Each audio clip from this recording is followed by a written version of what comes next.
que te levou a migrar da vida privada, setor privado, onde você teve sucesso indiscutível pela métrica aqui de abertura de lojas, né, uma marca com mais de 100 anos, para a vida pública, onde a gente sabe, né? Eu, como digital influencer e a minha esposa também, todo dia tem gente falando mal da gente. Com político é muito pior. Você pode fazer o certo e mesmo assim vai ter muita gente o tempo todo criticando, por melhor que seja a sua conduta. Por que você comprou essa briga? Bruno, eu acho que teve aí vários fatores. Um alinhamento de planetas. Não foi só um, não. Vamos recapitular aqui. Primeiro, eu fiquei 30 anos abrindo lojas, rodei mais de 2 milhões de quilômetros dirigindo, grande parte disso por Minas Gerais. Lembrando que apesar da empresa da família ser antiga, esse ramo foi um novo negócio que eu abri. Começou praticamente do zero. O ramo nosso sempre foi concessionária de veículos. Existe ainda, só que hoje o negócio de varejo é muito maior do que o de concessionária de veículos. E eu vi que tinha um potencial de crescimento, comecei a abrir, fiz de acordo com o perfil de Minas Gerais. Minas Gerais são 853 municípios, a grande maioria pequeno. Então, nós especializamos nesse tipo de negócio. Nós não temos loja em shopping, nós não temos loja em região metropolitana, nós temos loja em cidades de 10, 20, 30 mil habitantes.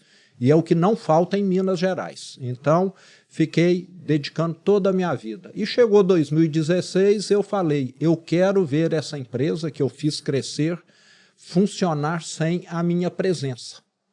Eu já vi muitas empresas, você também que acompanha negócios, começarem a sofrer porque já passou da hora do fundador, do acionista, passar o comando para uma geração mais nova e ele insistir em continuar.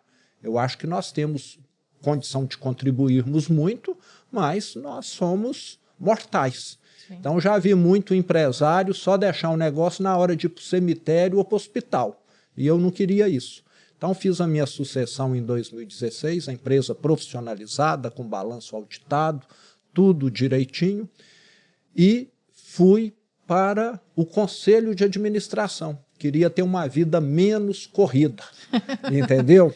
Foi para a política. E tive no ano de 17. O ano meu de 17 foi um ano totalmente atípico na minha vida. Eu não estava nem o dia todo na empresa e nem dedicando a outra atividade. Estava estudando, tive a oportunidade de conhecer startups fora, ver como que funciona, está ajudando, contribuindo com a empresa de uma outra forma, que não lá no dia a dia, reunião, cobrança, relatório, viagem, deslocamento sem parar, e contribuir. E coincidiu no final de 17, o Partido Novo entrar em contato comigo. Nós queremos disputar a eleição para governador ano que vem e queremos você contribuindo com o partido. Eu nunca gostei de política. Eu tinha até aversão. Eu ajudava a fazer a política de recursos humanos, os procedimentos, e uma das coisas que eu sugeri foi introduzida que era proibido entrar político na empresa para fazer campanha, para fazer qualquer coisa. Varejo você depende do seu João, da Dona Maria, do Joãozinho para poder estar vendendo, não depende de político. E eu sempre vi com péssimos olhos a política no Brasil. Então, a minha reação natural foi falar não. Você concorda? Eu ser chamado para uma coisa que eu sempre abominei, que eu nunca gostei, que eu considerava uma atividade semi-criminosa, mas esse não começou a ter um custo para mim, com a minha consciência. Eu acordava de noite e pensava, gente, eu sempre critiquei tanto o setor público, a burocracia do Estado, os políticos. Agora eu estou sendo chamado, posso contribuir com alguma coisa e não vou. Então, assim, aquilo me pesou, porque só criticar é fácil. Você mora no condomínio, você critica que o jardim está feio, que a piscina não está limpa adequadamente, que a pintura está não sei o quê, mas você não vai em reunião de condomínio, você não participa. Então, eu comecei a ficar naquela dúvida. Mas antes de falar assim, eu fui numa psicóloga para ela me dar um atestado de sanidade mental. Eu comecei a duvidar que eu pudesse estar tendo alguma alucinação, alguma coisa assim. Fui, ela me entrevistou, conversou muito e falou, não, você está tudo bem, você está só muito indignado. Lembrando que lá em 2017 a gente estava vivendo pós-impeachment, petrolão, mensalão, mala de dinheiro, mais escândalo, corrupção do PT, não sei mais o quê.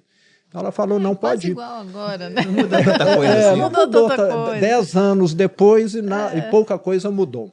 E aí, mudaram algumas coisas. Eu fui com a cara e com a coragem. Eu falo que se aquela eleição de 2018 fosse esses grandes aquários que a gente vê com tubarão, teria lá alguns tubarões, que são os políticos de sempre, da política tradicional, com bastidões por atrás, com apoio de centenas de prefeitos, milhões para gastar. E além desses tubarões, teria lá um lambari desse tamanho que seria eu. Entendeu? Porque eu estava num partido pequeno, desconhecido, sem recursos, o partido não usava recursos públicos, mas mesmo assim acabamos fazendo essa reviravolta. Então acho que o que me moveu foi inconformismo, foi indignação, lembrando que meus últimos 2 anos na empresa, 2015 e 2016, Bruno, eu tive de reduzir o quadro da empresa em 2.500 funcionários, devido à recessão. Sim. Você acompanha a economia, você sabe que a maior recessão da história do Brasil foi a de 2015 e 2016.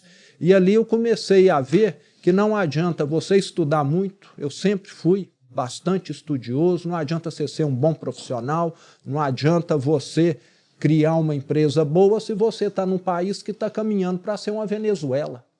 O que vale qualquer empresa na Venezuela? Nada. Ninguém quer ir para lá. Um país onde só tem corrupção, não tem nenhuma previsão de nada. Então, em 2015 e 2016, eu acho que eu comecei a sentir. Mas a virada mesmo veio em 2017 com o convite do partido e essa reflexão. E lembrando também que a minha situação financeira me permite estar na política ganhando ou perdendo a eleição, não vai fazer diferença, eu não dependo, graças a Deus, de estar ganhando ou não qualquer eleição para me manter. Meus filhos já formados, criados também. Outro ponto que acabou ajudando, eu separado, que eu acho que casado e fazer campanha é uma coisa complicada, sabe? Você passa a viver igual cigano, cada noite num lugar, porque na minha campanha de 2018, eu fui a mais de 200 cidades. Nossa. Numa campanha, a mais de 200. Rodei só no meu carro, sem considerar voos e carros de terceiros, que às vezes eu utilizei, mais de 70 mil quilômetros.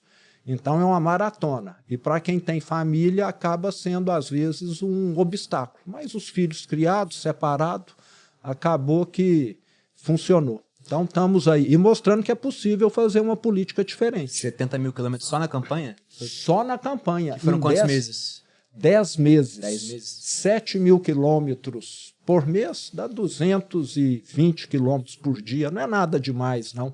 Concorda? Mas não é pouco também, não. Não é bastante. Tá pensando no carro, todo dia? No carro da Malu. Você tem 40 mil quilômetros rodados em 4 anos. Em 4 Ah, mas olha só, esse é um carro bom para vender, hein? No dia que tá você for vendo? vender, O pessoal sabe. Tá vendo? No dia que você for vender, você lembra de mim. E aí eu botei a venda. Tá vendo? É um ótimo que é um carro híbrido no episódio. Falou, pô, híbrido pode dar problema. Não conta, amor. A gente tá aqui vendendo carro.